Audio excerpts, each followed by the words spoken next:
Good morning, a dog, yes?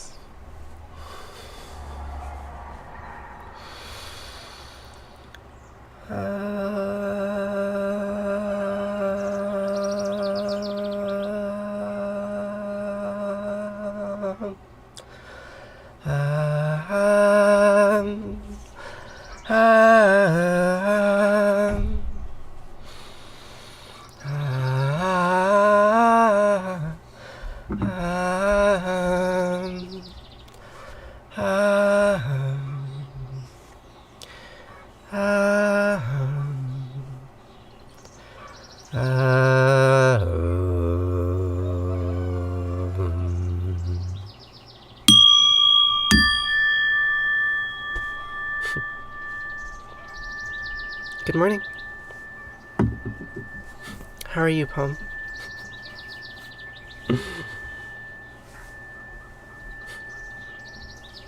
Good morning, Danny Girl. It's really nice to see you all.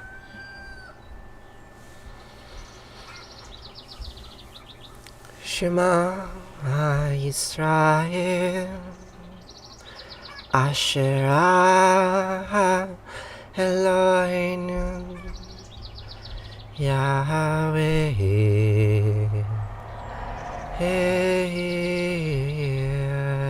Echad.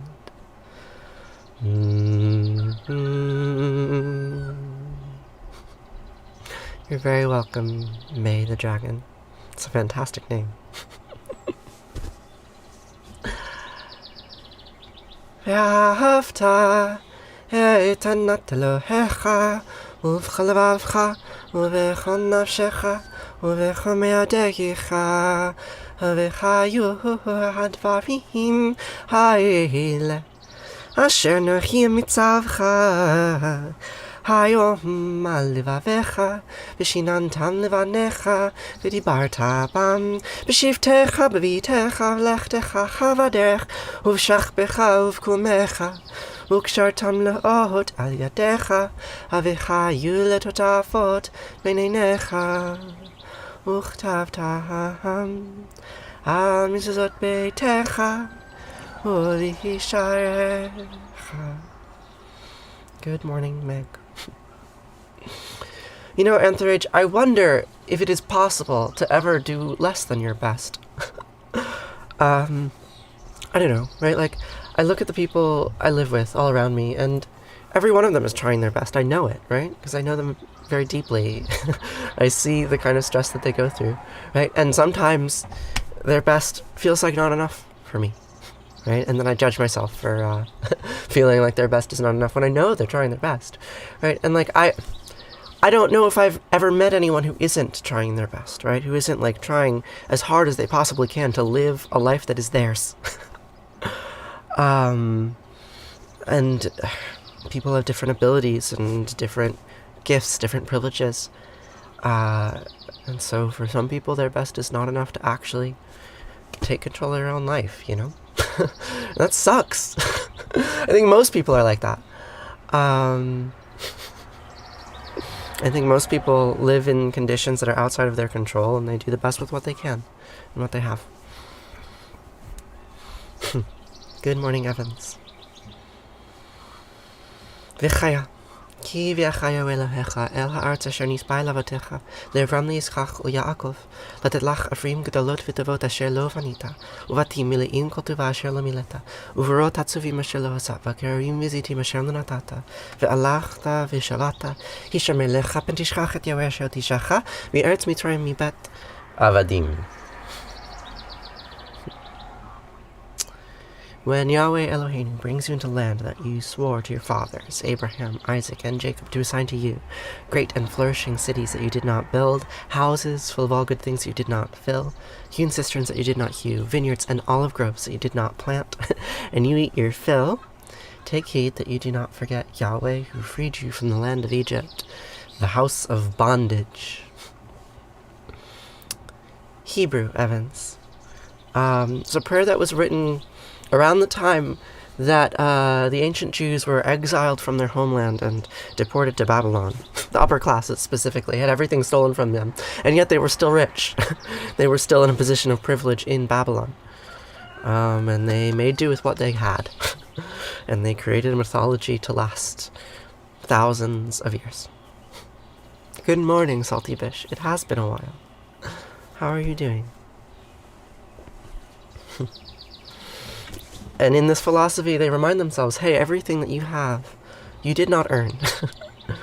Everything that you can do your best with is not actually yours. You don't necessarily deserve it, and you could just as easily be returned back to the house of bondage.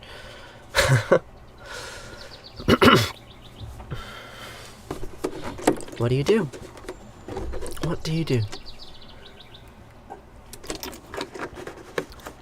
You live in oppression. You understand it, you accept it, you live in it. You thrive in it. Even so. Good morning, Scrams. How are you doing today? So, today we're going to continue our story. We're going to continue reading about this ancient war. Ancient war, the Enuma Elish. A war of creation and destruction. Tiamat, the great goddess. More singing. Your 3-month-old loved it? Okay. Only because I really like your name. Like, really, I've been obsessed with dragons since I was like 6. Put this one on my hand, right? So Tiamat. Tiamat is this ancient dragon goddess, right? We heard about all of her attributes, right? Dragons that shoot laser beams. She commands serpents. So this story is about the destruction of this dragon goddess, and in so doing, the rise of the state and the creation of the world. So where we are in the story is that Marduk has just slain her, right? Slayed this cosmic divine mother, and built the world out of her body. But before we begin, I will sing you another song, perhaps give some context to this, because we're going to continue to recite the names of all of these old gods, right? Enlil and Ea, Nibiru, Marduk, Tiamat, right? Kingu, Shamash. Who are all these characters, right? What does it mean to be repeating their names? And there's a modern song by Edward Sharpe and the Magnetic Zeros, right? Very modern. Ones and zeros, stories in digital bits, about what God means today. I don't know necessarily what Tiamat meant to the people who originally put this story down in text, but this song captures what I think about God today pretty well. So I'll sing it. I don't want to pray to my maker, no, I just want to be feeling free. Not just who I am, but the pink and golden land, and that wide, wild sky over me. Help me to the sun, hey, I'm looking everywhere. See, I'm looking to become not the prayer, but the prayer, and I don't want to pray, no. I don't want to pray, no. I don't want to pray, we don't want to pray. pray. And it's not much good to talk, better to walk it. Ooh, not much good to take, better to give. We are done, forgiven, and forgotten of our sins. And I promise you, my friends, all that dies will live again. So, pardon, God and Mom. What I'm saying isn't fair. See, I'm looking to become not the prayer, but the prayer. And I don't want to pray, no. I don't want to pray, no, no, no. I don't want to pray. We don't want to pray. Pray. I love Allah, Allah made love, and Yahweh, Yahweh made hate. Asher, Asher, made good, and Anat made bad. Elohim made love, and Yahweh, Yahweh made hate. I love Allah. God made, God made, God made me.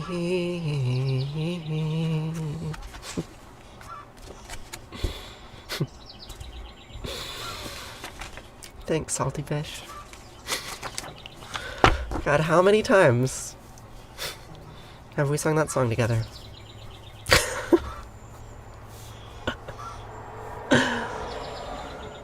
Montana. My sister-in-law's in Montana now. She's in a traveling Shakespeare company. Going all around the state, performing. She's playing viola. So, now we will continue with this very old story.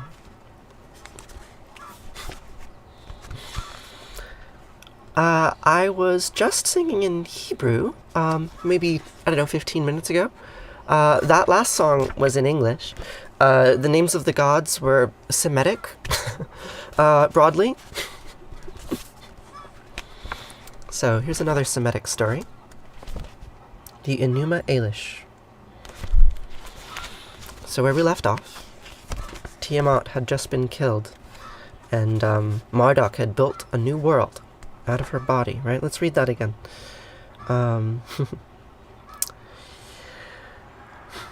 The Lord took a moment to rest and looked over her corpse. He split the monster's cadaver and made marvelous things, severing it up the middle, flaying it in half like a drying fish, one of which he thrust up to make the vault of the heavens. He drew a gate in front of it, put it into the care of a guardian. Her waters were bounded, so that they might not surge free. And he went forth, traversing the sky, seeking a holy place. He made the Apsu, Nudimmud's dwelling, entirely smooth. And the Lord then measured out the Apsu's total dimensions. The immense shrine which he built to resemble it was Eshara. And in the temple Eshara, which he made to resemble heaven, there he placed the centers of veneration for Anu, Enlil, and Ea.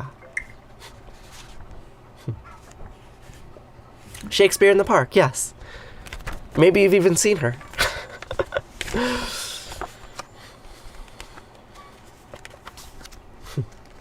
He constructed various stations for every one of the high gods, and concerning the stars, he placed constellations for each one.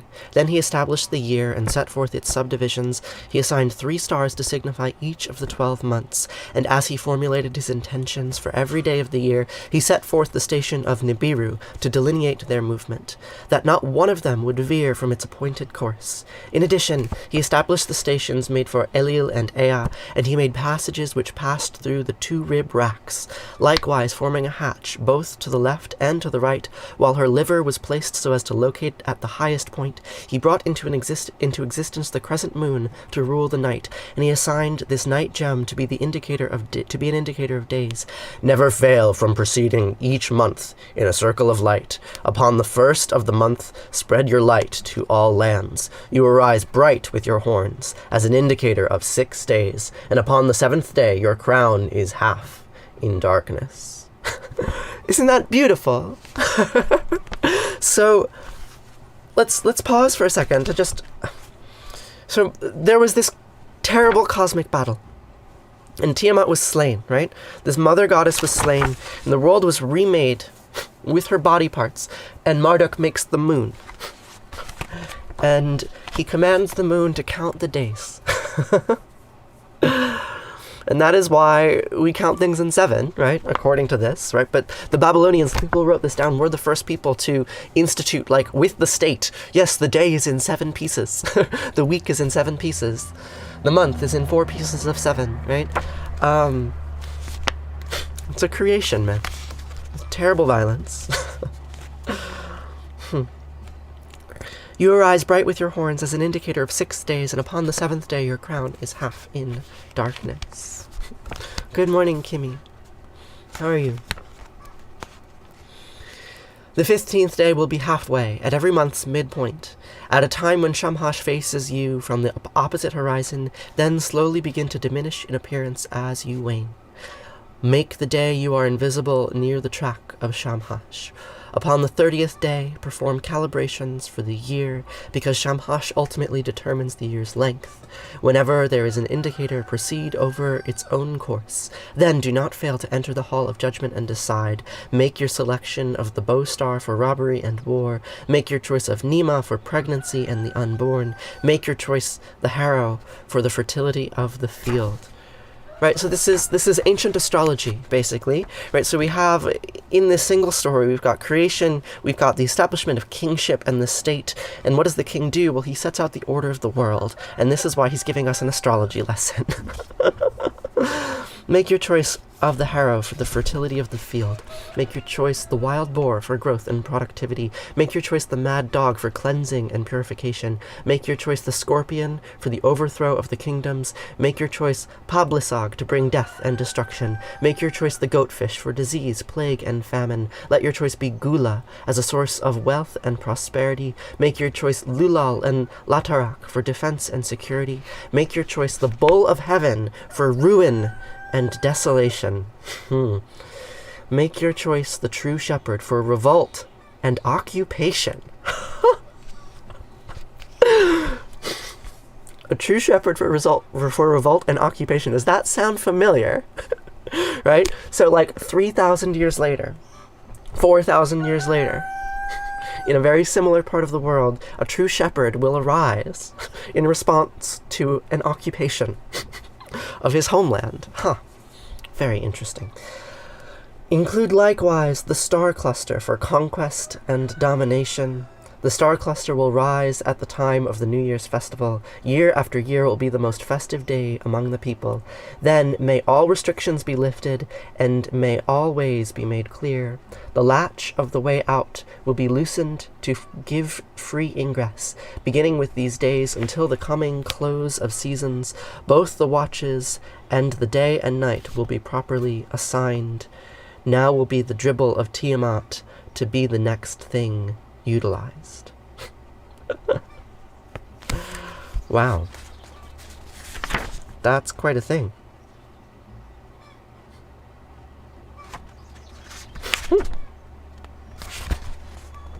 What does bold mean? When something is in bold. Because that whole thing was in bold.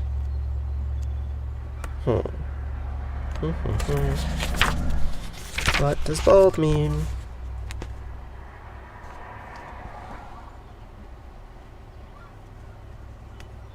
I guess they just added a bunch of footnotes. Is that what bold means? They just footnote it? Now I'm curious. Boinka boinka.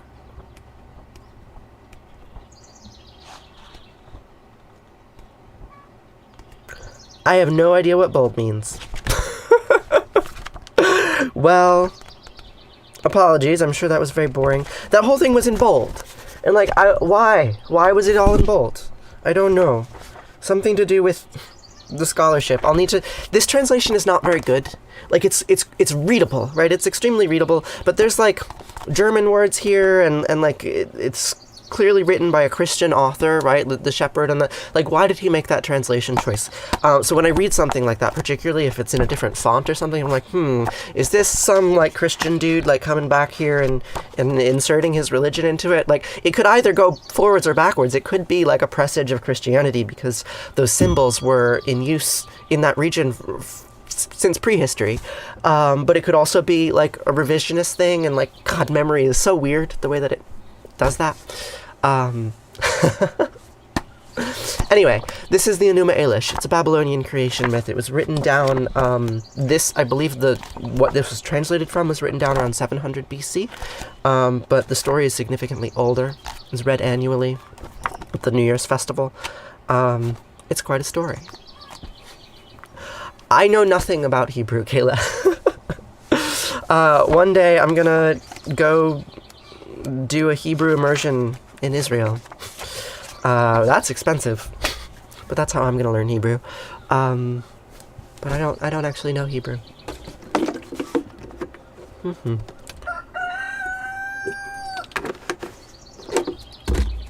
Okay, now it's time for arati. So the word arati means flame in Sanskrit. So we're not in Hebrew anymore. We're in the Indian subcontinent. We're gonna say the names. We're gonna say the names of more gods. More gods.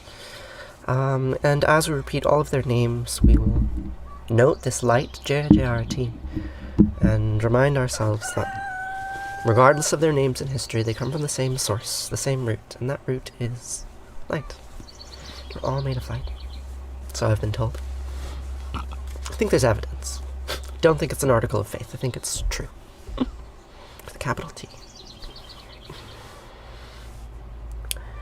Jaya Jayarati Vina Vinayaka Vina Vinayaka Shri Ganesha Jaya Jayarati Subramanya Subramanya Kartikeya Jaya Jayarati Venugopala Venugopala Venuola Papa Vidura Navanita Chora Jaya Jayarati Venkanta Ramana Venkanta Ramana Sankata Harana Sita Rama Radhe Shama Jaya Jayarati Gauri Manohara Gauri Manohara Bhavani Sankara Samba Sadashiva Uma Maheshwara Jaya Jayarati Raja Rajeshwari Raja Rajeshwari Tripura Sundari Mahalakshmi Mahasaraswati Mahakali Mahashakti Jaya Jayarati Anjaneya Anjaneya Hanumanta Jaya Jayarati Dattatreya Dattatreya Trimurtivatara Jaya Jayarati Adityaya Adityaya Bhaskaraya Jaya Jayarati Sanistaraya Sanistaraya Bhaskaraya Jaya Jayarati Sankarachaya Sankarachaya Advaita Grave Jaya Jayarati Sadgurunata Sadgurunata Shivananda Jaya Jayarati Vishnu Devananda Vishnu Devananda Vishnu Devananda Jaya Jayarati Agastya Munaye Agastya Munaye Shriyama Priyaye Jaya Jayarati Ayapa Samine Ayapa Samine Dharma Shastave Jaya Jayarati Jesus Grave Moses Grave Buddha Grave Jaya Jayarati Muhammad Grave Guru Nanak Grave Samastya Guru Bho Namaha Jaya Jayarati Venugopala Natatra Suyobati Natandra Karatam Nimar Vidyobati Kutoyamagni Twameva Bantamanabanti Sarvam Tasya Basya Samidam Vivanti Om Gange Kayamane Kaiva Govari Saraswati Narmade Siddhu Kaveri Namastitam Namo Namaha. What's your question, hot, sexy, depressed? Twameva mata, chapita twameva, twameva bandisha saka twameva, twameva vidya, travinam twameva, twameva sarvam mama diva diva, kayena vacha, manasandhyarva, buddhyatmanava prakrite sabhavad, karomi adyad, mangalam parasmahi, Narayana iti sarmar payami Sarvadharmam pravichaya mamikam savanam vraja Aham sva sarva papayo mokshayami masucha. Whatever actions I perform with my body, speech, mind, senses, my nature, my intellect, or my emotions, all these, I dedicate to you.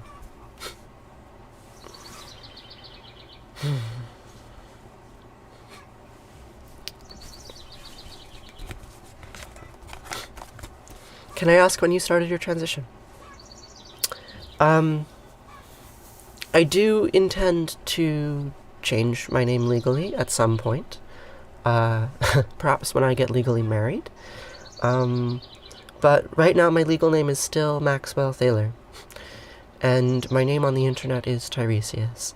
And my name in my community is Teresa. And my old friends still call me Moose. So I've had many names. And because of that, I don't really mind that the state thinks that my name is Maxwell. Or like, maybe to put it another way, like Maxwell is some virtual human who exists in the Social Security system and the Medicaid system, and in the SUNY state university system, right? Like Max is a figment of a bureaucrat's imagination, right? But he's real, right? And he exists according to the state, and he does things like get PhDs and go to doctor's appointments. And like, that's fine with me. Oh, then just change your name. Just change it. Right? Like, there's a lot of ways to change your name. Like, I haven't changed my name legally, but like, I changed my name on all my social media accounts, right? And that effectively changed my name. Because people in the real world started calling me that too. Right? Like, you can change your name by changing your setting, right? If you go to a different community, right? Like a different kind of social gathering, and just introduce yourself as a different name. Yeah, just start writing that new name in places, like, see how it feels.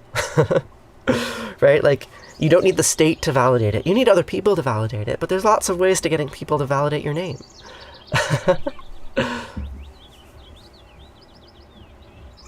I mean, if you want it to be legal, then do the legal thing. I can't actually offer you any advice on legal name changes, because I've never done it, nor do I really care. Like, I'll do it at some point. It'll be a pain in the ass, but like, I don't let the state validate my identity. I am who I am, regardless of who the state thinks I am, and I like it that way. So, yeah. That's what I have to say about that. Shall we say Kaddish?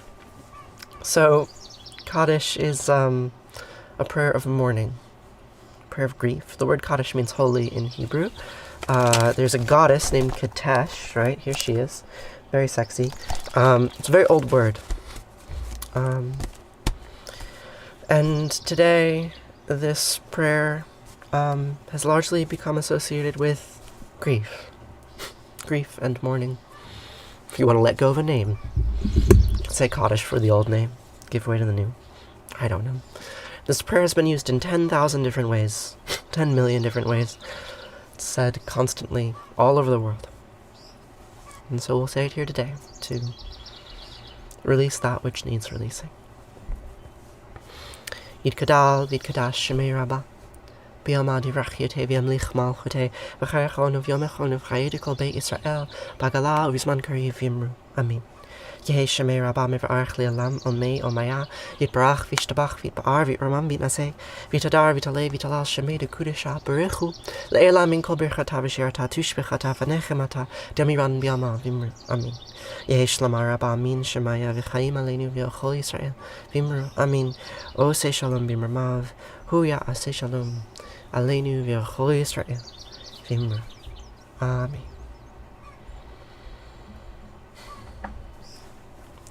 Oh, say shalom b'mramav, hu yaseh shalom aleinu, v'yalechol Yisrael, v'yimru, v'yimru, amen. Thank you so much for joining me. I will see you here tomorrow to say these words once more. Okay, farewell.